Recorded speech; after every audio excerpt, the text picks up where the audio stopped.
이렇게 여기 오신 시간이 아깝지 않게 한번 진행을 해보겠습니다. 우리 먼저 순서대로 갈까요? 우리 저기 목차에 나와 있는 대로 우선 전경 의원께서 먼저 발표해 주시면 토론해 주시겠습니다. 토론 시간은 한 6분 내지 맥시멈 7분 이렇게 예. 네, 안녕하세요. 방금 소개받은 자유한국당의 전경입니다. 말씀 잘 들었습니다. 지금 이 토론회의 주제가 여론조사에서 이제 샤이 보수라는 것이 있는가, 그래서 과연 이 보수 지지층들의 생각이 어떤 특정 후보군, 이제 대선을 염두에 둔 후보군에 대한 지지나 혹은 정책, 탄핵 이런 데 나타나는가, 뭐 이런 것들에 대해서 이제 말씀을 해주셨고, 또 하나는 지금 이제 자유한국당의 현실과 나아갈 길이라는 부제가 붙어있기 때문에 저는 이제 그쪽에 주안점을 두고 제 토론을 좀 해볼까 합니다. 지금 이제 샤이 보수다 그러면 이제 보수가 존재하고, 또 이 보수 정당, 또 보수 후보 이런 것들이 있고, 이분들을 지지함에 있어서의 어떤 자신의 그 견해를 드러내는 것을 좀 여론조사에서 자신의 견해를 드러내는데 좀 꺼려한다, 뭐 이런 것을 이제 상정한 개념이 샤이 보수인데, 저는 이 이제 샤이 보수가 이제 보수라는 것을 드러내는 것을 부끄러워한다. 그러면 이제 보수의 위기다. 보수가 문제가 있기 때문에 보수라는 것을 자기가 드러내는 것을 부끄러워한다. 이렇게 이제 논리적으로는 귀결될 수 있습니다만, 저는 지금 대한민국에서 보수의 위기라는 말을 과연 쓸 수 있는가라는 근원적인 문제 제기를 먼저 해야 된다라고 생각합니다. 대한민국에서 과연 보수라는 것이 혹은 보수 정당이라는 것이 제대로 존재한 적이 있었는가? 우리가 보수하면은 과거에 이제 권위주의 시절부터의 무언가를 이제 보수라고 하고, 소위 이제 수구, 기득, 부정, 부패, 뭐 이런 것들을 다 이게 그냥 혼재된 개념으로서의 보수를 생각을 하는데, 더 정확하게는 우파라는 표현, 우익이라는 표현을 쓰자면은 이 우파의 가치를 제대로 담아내는 정당, 정책, 또 후보 이런 것들이 존재하지 않았던 것이 진정한 의미의 보수의 지지층들을 지금 입 다물게 하고 있는 거 아니냐. 내가 보수라고 했을 때 정해진 그 문항 속에서 선택지가 없다. 그래서 아직 시작도 안 한 보수에 대해서 기존의 과거의 것들을 가지고 질문을 던지기 때문에 이분들이 자신들의 견해를 표출할 통로를 지금 확보를 못하고 있다. 그래서 그런 부분들이 나타나는 게, 저는 지금 저 시청 앞에 있는 태극기의 물결도 그런 현상의 하나의 아주 실증이다라고 봅니다. 그래서 우파의 가치라는 게 튼튼한 안보 위에서 경제 성장을 이룩하는 것이고, 경제 성장을 위해서는 개인과 사회의 자율, 자유 이런 것들을 극대화해 주는 것이고, 또 납세자에 대한 존중을 하는 것이고, 또 이 납세자를 존중하기 위해서는 공공부문 정부 사이즈를 줄이고 이 작은 정부를 지향하는 이런 것들인데, 지금 보면 이런 부분들하고 이 보수정당이라고 하는 자유한국당이 가는 길과 과연 얼마나 매치가 되고 있는가. 그래서 어디를 지지하더라도 정책면에서 큰 차별성을 못 느끼고, 더더군다나 대선 후보를 자임하는 분들의 이런 소위 공약성 발언이라든지 행보들이 이런 걸 전혀 담아내지 못하고 있기 때문에, 소위 이제 보수, 진짜 이 보수라고 그냥 생활 속에서 본인이 가지고 있는 생활 태도, 정치 신념, 정책에 대한 지지 이런 것들을 보수를 표방해왔던 분들은 어디다 응답을 할 수가 없다. 이런 부분들이 굉장히 중요하게 발견되는 현상이다라고 봅니다. 그리고 이런 부분들의 그런 염원, 그리고 이런 분들이 바라는 바를 지금 자유한국당이 담아내는 게 앞으로 자유한국당의 미래와 굉장히 직결되는 것이다 라고 생각을 합니다. 그리고 저는 중도라는 것에 있어서도 좀 의문을 제기합니다. 우리가 이념 갈등, 이념 논쟁 뭐 이런 걸 얘기를 하면 좌도 우도 뭐 좌우 지금 이념 대립 얘기할 때냐 이렇게 얘기를 하는데 그거는 저는 명백히 잘못된 것이다라고 생각을 합니다. 이념 대립이라는 것, 그러니까 이념의 차별성을 굉장히 잘 인식하고 있는 것은 정책 설계나 그 정책을 국민들에게 설득하는 데 있어서 굉장히 중요한데 지금 현재 대한민국 사회의 이념 갈등은 이익 집단들의 투쟁 행위가 이념 갈등으로 이게 자꾸 언론을 통해서 얘기되니까 국민들이 필요한 거거든요. 그런데 예를 들어 FTA를 어떻게 할 거냐, 사드 배치를 어떻게 할 거냐, 공공부문의 이 개혁을 어떻게 할 거냐, 이런 거가 전부 좌와 우의 이념에 있어서 어느 쪽을 선택하느냐에 따라서 달라지는 것이거든요. 그런데 이런 거 이념 갈등 필요하고 나는 중도다. 그러면 FTA는 중도 차원에서는 어떻게 하는 게 FTA는 이 중도의 표심을 반영하는 것인지, 사드 배치는 중도라는 것은 무엇인지, 공공부문 개혁에 있어서 중도라는 것은 무엇인지, 이런 것들에 대해서 중도라는 것이 어느 쪽이 맞는지를 아직 결정하지 못했다. 이런 것의 표현으로 일부 정치권이 이 방향을 정하고 국민을 설득해야 되는 일들을 게을리하면서 이 중도의 민심이 극단을 배제한 합리적인 민심이다라고 포장되는 이것에, 그리고 그 기존 정당과 그 소위 후보 정치인들이 끌려다니는 이런 문제들이 굉장히 문제가 있다. 그래서 이런 부분을 여론조사를 할 때 어떻게 반영할 것인가, 이런 게 숙제다라고 보여집니다. 저는 정치권에 들어온 지 얼마 안 되지만 정치권에서 제일 많이 들은 말이 민심을 따라야 된다는 거, 여론의 추세를 봐야 된다는 것, 이런 것입니다. 그런데 이 민심, 여론의 추세가 잘못 이게 그 읽히게 되면은 일부 그 언론과 또 잘못된 그 여론조사에서 그것을 오독해서 정책의 방향이 비뚤어지거나 하는 것들을 저는 많이 느낍니다. 그래서 지금 우리 이제 그 샤이보수를 얘기하는데 다시 한번 말미에 강조드리자면, 첫 번째, 우리가 한 번도 가보지 못한 보수 정당의 가치, 그래서 사람 중심의 정당이 아니라 가치 중심의 정당으로 빨리 자유한국당을 재편하면서 이것을 가지고 앞으로 국민들의 선택을 받을 준비를 해야 되는 그런 부분과, 두 번째는 이 민심에 올라타는 것이 아니라 우리가 그 가치 정당으로서 국민들께 내어놓아야 되는 정책이 있다 그러면 그거에 사활을 걸고 정말 국민들께 이걸 알리고 설득하고 어렵더라도 그 길을 가야 되는 거 아닌가. 대한민국 건국할 때 여론조사 결과는 사회주의, 공산주의로 건국해야 된다라는 여론조사가 80%였습니다. 경부고속도로 건설할 때는 먹고 살 것도 없는데 왜 그 광활한 도로는 놓느냐, 경부고속도로 놓아서는 안 된다라는 여론이 아주 압도적으로 우세했거든요. 이런 길로만 갔으면 오늘의 대한민국은 없는 것입니다. 그래서 여론조사를 놓고 정당이라는 게 항상 거기에 휘말리고 혹은 겁을 먹기도 하지만, 저는 자유한국당이 이제는 그런 것들로부터 좀 벗어나는 첫 발을 떼는 용기 있는 좀 정당이 되었으면, 그리고 그걸로 국민들께 선택을 받고 100년의 역사, 500년의 역사를 좀 내다보는 정당이 되었으면 하는 바람을 해봅니다. 이상입니다. 샤이보수 여론조사보다도 근본적인 좀 그 성찰이 필요하다는 얘기겠습니다. 가치 중심의 정당으로 가고 민심을 일반적으로 수용하기보다는 적극적으로 우리가 창출해 가자는 의견이신 것 같고요. 자, 다음에는 우리 저 황장수 소장께 그 기회를 드리겠습니다. 그 보통 졸개는 몇 명이나 되고 다니죠? 예? 이런 거 잘하는가요?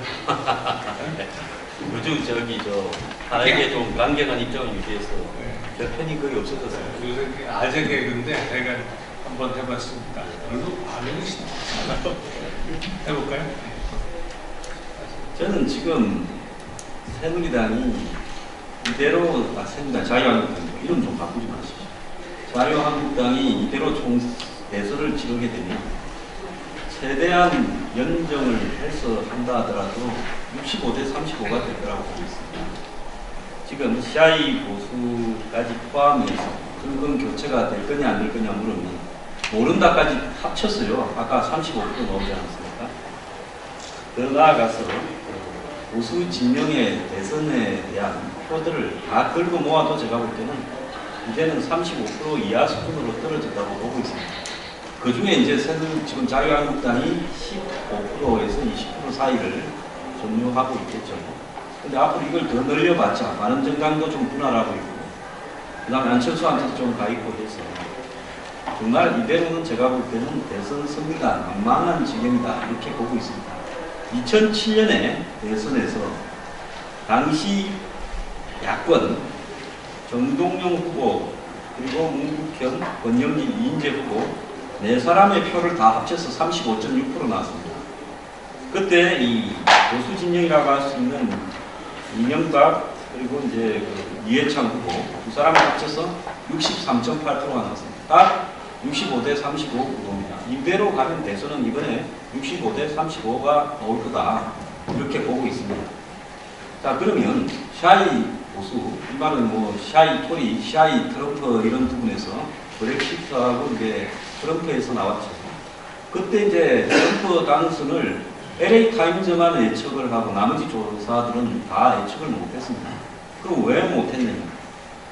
표본이나 가중치에 있어서요 소수 인종 비율을 높게 보고, 그 다음에 이제 백인을 저항력층을 갖다가 매우 낮게 설정했고, 또 여성이 힐러리한테 투표를 많이 할 거라고 가중치를 높게 했고, 민주당은 투표율이 높고 공화당은 당원 등록도 낮을 거다. 그래서 민주당 쪽에 전반적인 가중치가 높게 설정되어 있습니다. 그 다음에 여론조사 기관들이 트럼프에 대해서 선입견을 갖고 있고, 예측 모델도 그런 선입견에서 만들어졌기 때문에 샤이 트럼프의 현상을 예측을 하는데 실패했다고 보고 있습니다. 자, 그래서 샤이 보수나 샤이 토리나 샤이 트럼프가 될 때는 그만한 명분이 있어야 된다고 보고 있습니다. 명분이 없으면 샤이는 투표를 하지 않아서 2007년에 야권이 다 긁어 모아서 35%를 지고 그때 여당이었던 제1당이었던 정동영 대통합민주신당 후보가 26.1%를 득표하는데 거쳤습니다. 그렇다면 그 명분을 어떻게 확보할 것인가 매우 중요한데요. 제가 지난 5월 달에 총선 참패 이후에 이 자리에서 토론회 한번 본 적이 있습니다. 그때 새누리당 토론회였습니다.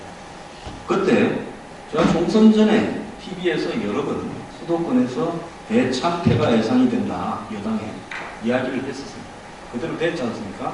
그때 철저하게 개혁하지 않으면 아마 이건 괴멸당할 수가 있다라고 이야기했더니만 제가 이 토론을 끝날 때까지 박수 한번 안 치더만, 그래서 제가 박수 좀 치십시오 하고 이야기한 적도 있습니다. 자, 저는요 샤이 보수가 생기려면 샤이 보수가 생길 만한 이 명분과 이유가 있어야만이 샤이 보수가 생긴다고 봅니다. 지금 보수 진영에서 샤이 보수를 만들어내려고 하면요 뭐가 필요하냐? 하나는 안보에 있어서 정말로 문재인과 안정의 약점일 수 있는 안보에 있어서 확실한 뭔가를 보여줄 수 있어야 돼요. 그 다음에 두 번째는 이번에 그 탄핵 사태의 전말이 어디에서 나왔습니까? 결국 거대 경제 세력과 정권과의 부패 커넥션에서 나오지 않았습니까? 그렇기 때문에 이런 부패로부터 자유로울 수 있는 경제개혁을 자유한국당이 해낼 수 있어야 된다. 이 두 가지가 이번 대선에서 샤이 보수를 끌어내어서 대선을 최소한이라도 좀 해볼 만한 구도로 만들어 갈 수 있는가, 이런 관건이고요. 지금까지 자유한국당이 하는 행태를 보면 제 남 집에 좋은 일에 와서 조금 그래도 시니컬한 이야기 좀 할게요. 이거는요 대선은 이기는 건 고사하고 제1야당 하겠다고 그냥 붙여가는 행태를 보이고 있습니다. 황교안 대행에게 기대를 많이 하는데요. 황교안 대행이 확장성이 없다라는 것은 알만한 국민들은 다 알 겁니다. 그럼 그 확장성을 어떻게 만들어낼 거냐? 제가 볼 때는 안보 문제하고 경제개혁 문제에 있어서 뭔가를 새로운 돌파구를 만들어야 됩니다. 저는 자유한국당 단독으로는 대선에서 2등은 할 수 있을지 몰라도 절대로 이길 수 없다라고 생각합니다. 그러면 이기려면 어떻게 해야 됩니까? 저는 안보 동맹을 제안을 해야 된다고 봅니다. 그 안보 동맹은 뭐냐? 자, 저는 개인적으로는 개헌에 반대했습니다. 근데 요즘 보니까 안보 불안 세력이 대통령 돼가지고 5년 집권하고 혹시 또 재집권까지 하면 그야말로 안보가 날아가게 생겼는데 명분이 무슨 필요 있겠냐 해서 저도 개인적으로 생각을 바꿨습니다. 그래서 안보를 튼튼히 한다는 전제하에 경제는 철저하게 개혁하고 부패를 청산한다 이 명분으로 저는 자유한국당이 친문진영만 제외한 나머지 진영에게 안보 동맹을 제안해야 된다고 보고 있습니다. 그 동맹은 첫 번째로는 이 분권적 개헌을 하자. 두 번째로는 임기를 3년으로 하자. 그리고 세 번째로는 집권한 즉시 연정을 실시하겠다. 어떻게 정확하게 나누겠다는 것까지도 발표를 해야 된다고 봅니다. 그래서 거기에 동참하는 세력은, 즉 안보를 강화하겠다는 세력은 안철수부터 시작을 해서 유승민, 김종인까지 필요하다면 전부를 대상으로 해서 다 모아서 그런 사람을 상대로 해서 일종의 플레이오프 경선을 실시를 할 필요가 있다. 이렇게 보고 있습니다. 그거 아니고는요, 샤이 보수를 끄집어낼 수 없다. 자유한국당만으로는 절대로 끄집어낼 수 없다. 그 이유가 어디 있는 줄 아십니까? 박근혜 대통령의 탄핵에 대해서 지금 자유한국당이 사실상 외부적으로 그냥 기각을 갖다가 원하는데 앞장을 서고 있는 모양새로 비춰지고 있다는 겁니다. 지금까지는 이게 사람을 모으는 데는 통하지요. 3월 13일 탄핵이 되고 나면 국민들이 더 분노해서 그래도 이제는 이 보수 진영의 지지가 색채를 드러낼 거다 생각을 하시는데 저는 그렇지 않다고 봅니다. 이번에 벌어진 이 충격적인 사태라는 부분은요, 국민들의 상식을 너무나 좀 가볍게 보고 있다 이렇게 생각을 하고 있습니다. 그래서 이제는 탄핵 이후에까지, 현재 탄핵 발표 이후에까지를 내다보면서 좀 머리를 좀 바꿔야 되는 거 아니냐. 그리고 자유한국당이 철저하게 경제를 개혁하는 현재 벌어진 정경유착 커넥션을 앞장서서 끊는 모습을 저는 보여야 된다고 보고 있습니다. 그런 어떤 전제하에서 안보 동맹을 제안한다고는 제가 봤을 때 1대1 구도의 대선을 만들 수 있고, 그렇게 되었을 때는 지난 대선 때 50대 49 구도에 근접해 볼 수가 있다. 저는 대선을 지더라도요, 가서 비슷하게 싸워서 가깝게 지면서 그 이후에 정권을 갖다가 견제하면서 제대로 된 야당을 할 수 있는 어떤 자세를 갖추는 것도 매우 중요하다고 봅니다. 이기면 더 좋겠지만. 그런데 이런 형태로 져버리면 지금 보수를 표방하는 정당들은 산산이 조개질 수 있습니다. 뭐가 가장 큰 위험 요인인 줄 아십니까? 제가 마지막으로 말씀드리겠습니다. 저는 내년 초나 올 하반기쯤에 경제에서 거대한 폭풍이 터질 거라고 보고 있습니다. 만약에 박근혜 대통령의 탄핵 사태가 없었더라면 대선에 이겼을 것 같습니까? 경제 문제가 터지고 나면 더 어려웠을 수도 있다고 봅니다. 차라리 대선을 빨리 치르게 된다면 그것이 행운일 수도 있다 이렇게 보고 있습니다. 그렇기 때문에 이렇게 경제 여건이 악화되는 상황 속에서 10년을 집권한 보수, 그런 보수가 철저한 자기 개혁을 하지 않고는 재집권을 할 가능성은 거의 없다. 다행히 지난번에 매티스 미국 국방장관이 방한을 해서 했던 이야기의 핵심은요, 사드 배치를 안 하면 주한미군을 철수할 수 있다는 부분을 사실상 한국의 대몫을 박은 부분으로 이해를 하거든요. 트럼프가 한교안 대행에게 급히 전화를 걸어서 통화를 했던 부분들도 그런 맥락에서 이해를 하고 있습니다. 그렇기 때문에 유일한 자유한국당의 지금 무기는 안보 동맹을 제안하는 것이다. 단 그 전제로는 철저한 자기 개혁과 반성과 경제 개혁을 동반하는 제안을 해야 되는 것이다. 이렇게 생각합니다. 네, 고맙습니다. 자유보수든 적극보수든 그게 문제가 아니라 자유한국당이 보수 소위 그 정권 교체를 막고 재집권의 길을 열 수 있느냐 없느냐 이게 더 중요하다 이런 얘기고, 그 방법론을 구체적으로 말씀하겠습니다. 거기에 대해서는 조금 이따 우리 같이 한번 토론을 해보시고요. 자, 끝으로 여의도연구원의 장욱현 부위원을 모시겠습니다. 네, 지금 두 분 토론자분 말씀 잘 들었습니다. 전혜경 가치 정당 중심으로 가야 된다는 말씀으로 황장준 소장님께서 말씀하신 명분이 중요하다는 말씀을 좀 많이 키워서 와닿았는데요. 아마 제 토론하고도 좀 이걸 좀 같이 하는 것 같습니다. 저는 먼저 지금 여론조사라는 텍스트가 지금 이제 이 정치 환경이라든지 이런 환경의 콘텍스트에서 좀 익혀져야 된다고 좀 보고 있습니다. 지금 이제 지금 상황의 그 콘텍스트라는 것은 기울어진 운동장을 지금 여러 숨어 있는 표로 이제 접근할 수도 있지만 우리가 이제 보수 정권 9년을 집권한 상황이라는 이런 콘텍스트 상황에서 이 상황을 좀 볼 필요가 있지 않을까 싶습니다. 예를 들어 지금 가장 본질적으로 지금 직접적으로 와닿는 것은 최순실 정부 게이트가 불거지고 나서 지금 한 몇 개월째 지속되는 이런 상황 속에서 이제 말 그대로 보수라고 얘기하지 못하는 샤이 보수가 존재한다는 그런 지금 얘기가 있고요. 근데 그것도 본질적으로는 지금 우리가 지금 이렇게 가고 있는 길이 2010년도에 그 당시 지금 이제 지금 정권 교체가 됐습니다만 그런 대자뷰 현상과 비슷하다는 지적도 나오거든요. 그래서 저는 제가 생각했을 때는 이 샤이 보수가 있느냐 없느냐도 중요하지만 그보다 더 중요한 것은 행동하는 샤이 보수가 있느냐는 것입니다. 행동하는 샤이 보수라는 것은 이 사람들이 정말 이분들이 투표장까지 가서 본인들의 이런 표를 말 그대로 숨겨진 표를 행사할 것인가 그런 게 좀 중요하다고 보는데요. 2007년도에 자료를 보니까 그 당시에 대선에서 정동영 후보가 얻은 표가 617만 표로 이제 그 득표율이 26.14%더라고요. 이명박 후보가 1149만 표에서 48.67%인데 그 당시에 이제 여러 가지 해석이 나올 수 있지만 그 당시에도 이제 샤이 이제 진보라고 하는 분들이 약 10건 넘게 피로도와 여러 가지 이런 상황 속에서 투표를 대거 포기하는 걸로 이제 해석을 할 수 있는 여지가 있기 때문에 지금 우리도 그런 면을 좀 염두에 둬야 되지 않을까 싶습니다. 그런 면에서 황 소장님께서 말씀하신 그 명분이 중요하다는 말에 적극적으로 공감합니다. 그런 명분을 주기 위해서는 저는 아까 전혜경 의원님께서 말씀하신 그 가치 중심으로 가야 된다고 저는 보고 있습니다. 보수의 가치가 무엇이냐고 따져봤을 때 가장 우선 이제 여러 가지 이제 해석이 나올 수 있지만 최근에 이제 비대위원장께서 말씀하셨지만 보수의 가장 큰 가치 중에 하나는 우선 가치는 책임이다라고 말씀하셨습니다. 저도 이제 100% 공감을 하는데요.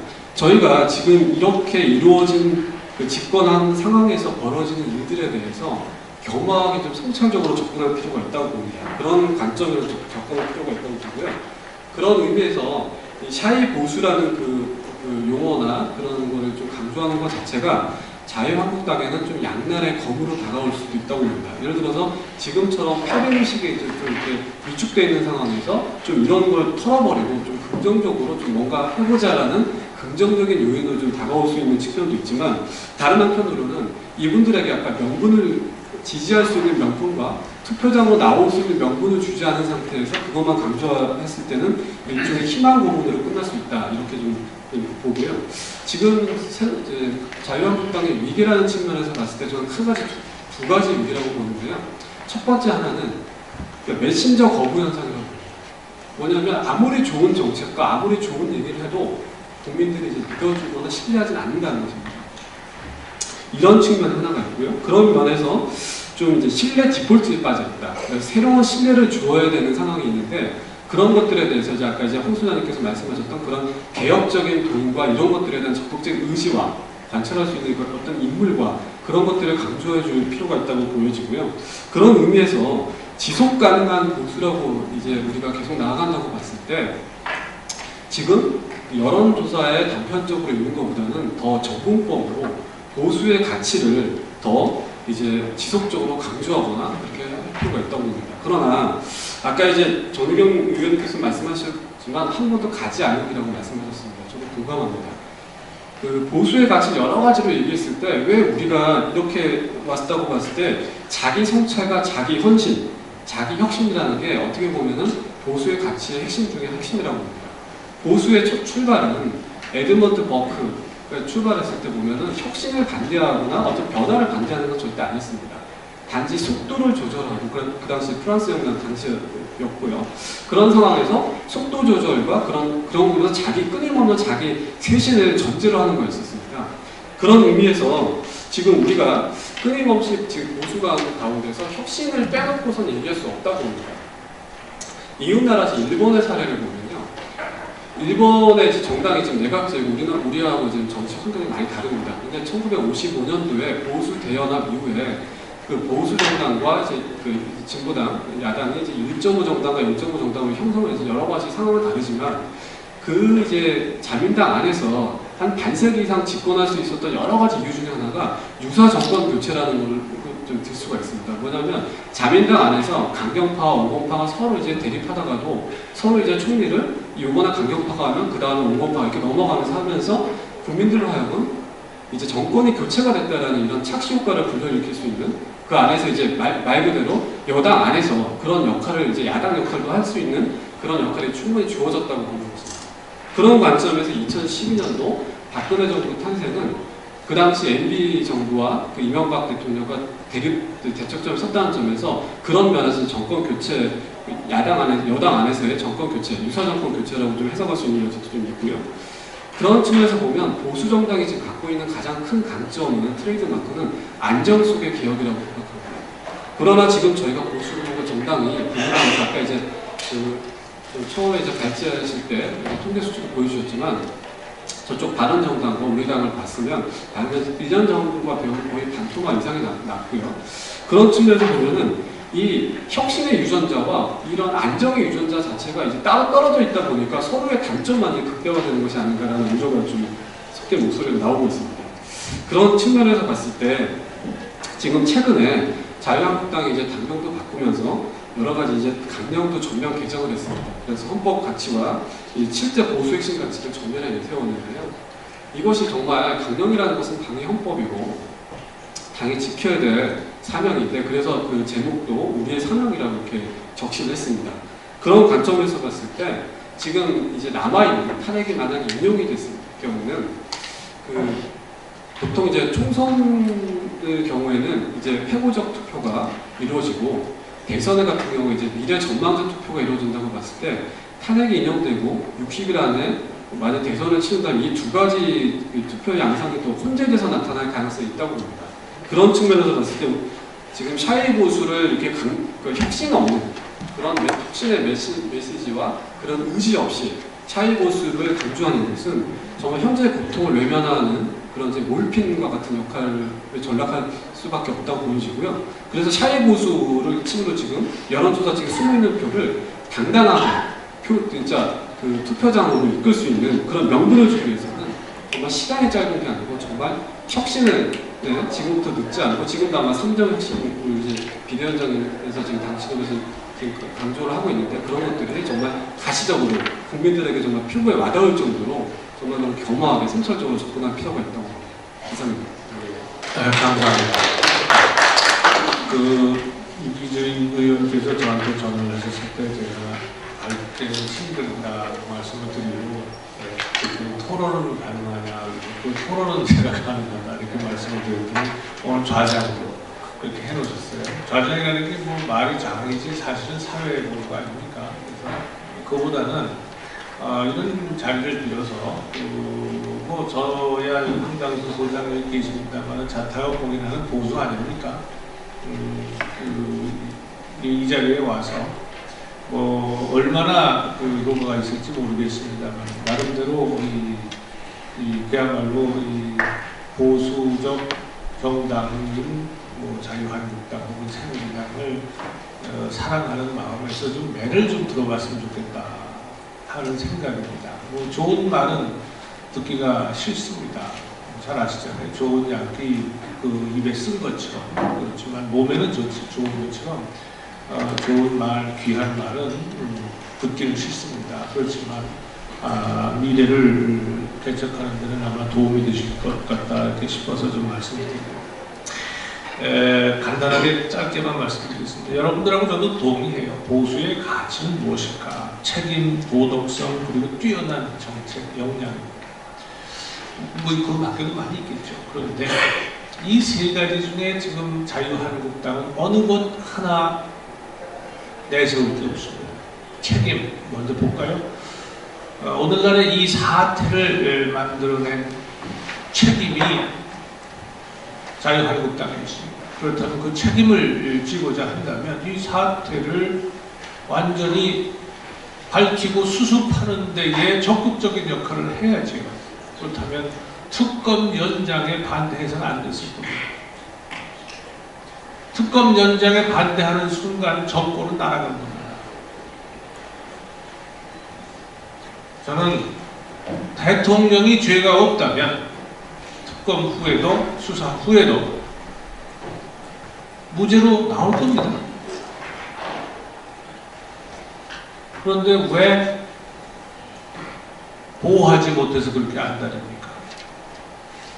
그게 책임지는 겁니까? 도덕성이요.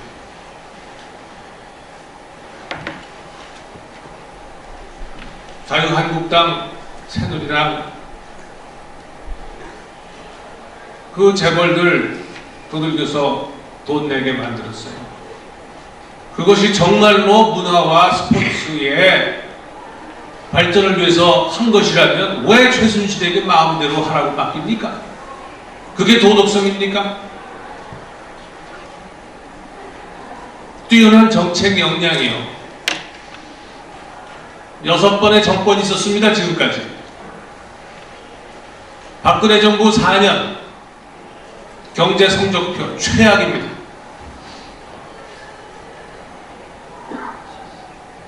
이래놓고 정권 다시 달라고 할 수 있겠습니까? 뼈 아프시죠? 이런 말씀을 드리는 저도 눈물이 날 정도로 마음이 아픕니다. 아까 장욱 위원이 메신저 거부 현상이라고 그랬는데 이게 뭐 쉬운 말로 하면 콩으로 매주를 쓰는데도 안 믿는 겁니다. 지금 대한민국 국민은요, 보수 유권자까지도 자유한국당이 무엇을 하겠다고는 믿지 않습니다. 이 사태를 자초한 것이 자유한국당인데 그것을 끊어낼 수 있는 수많은 기회와 방법이 있는데 항상 반대로만 갑니다. 왜 이러십니까?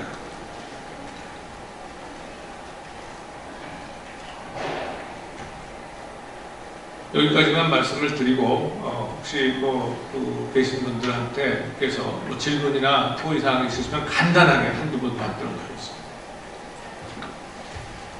저쪽에 혹시 마이크 있나요?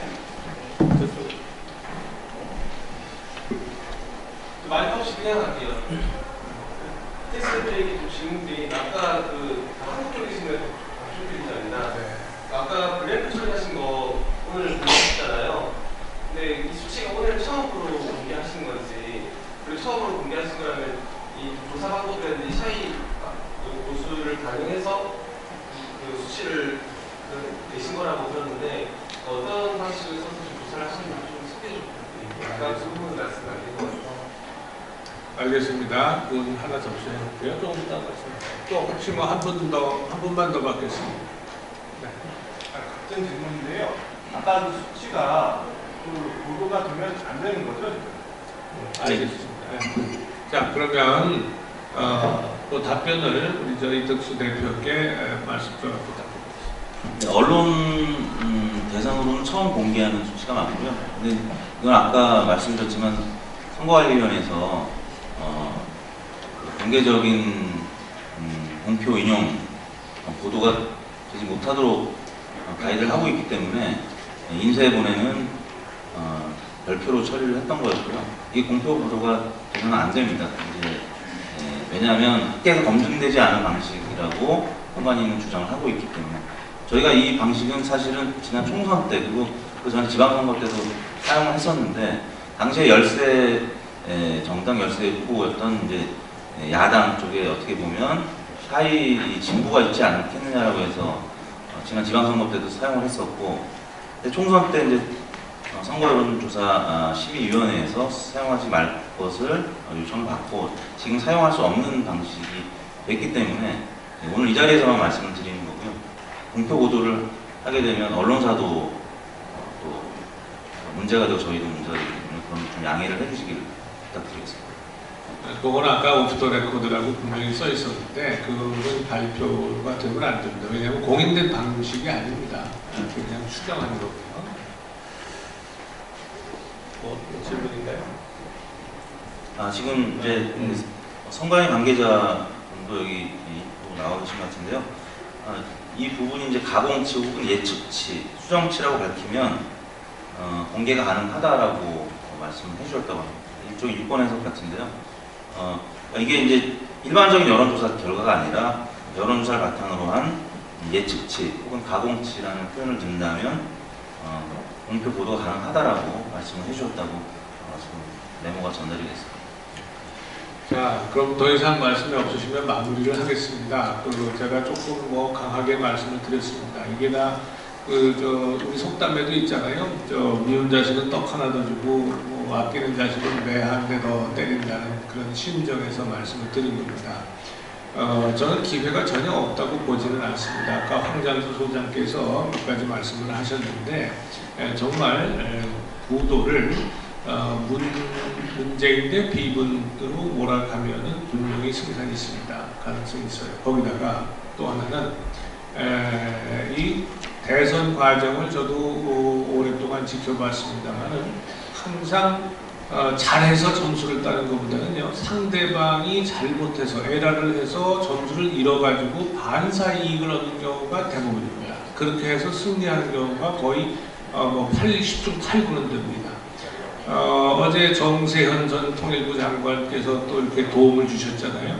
그거 굉장히 반가워하셔야 됩니다. 고마워하셔야 됩니다. 시간이 지나면요, 시간이 지나면 지날수록 승리에 가까웠다는 자신감이 있는 쪽에서는 굉장히 많은 이 실책이 나올 수 있습니다. 그리고 그 실책을 모아서 한 가지 분명하게 아까 말씀드린 대로 책임, 도덕성 그리고 뛰어난 정책 역량을 묶어서 낮은 자세로 국민들께 신뢰를 쌓아간다면 60일이라고 하는 것, 탄핵이 60일이라고 하는 것이 결코 짧은 기간이 아닙니다.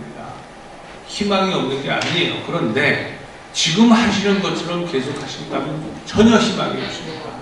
그래서 말씀을 드린 겁니다. 그러니까 아마 황 소장도 아마 그 말씀을 그렇게 아까 비문 통합 3년 임기의 개헌 그리고 안보 동맹이죠. 안보를 강조한 동맹. 지금 안보가 대단히 위기입니다. 그리고 아마도 실책은 계속해서 안보 쪽에서 나올 가능성이 대단히 높습니다.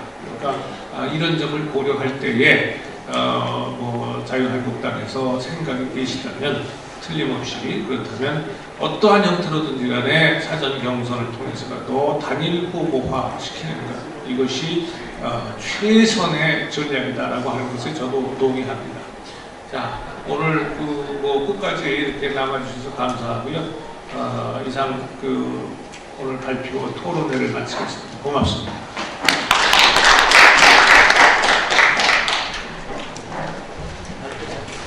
주최자이신 유기준 의원님과 이현재 정책위원장님 패널 분들과 간단한 포토타임 가지고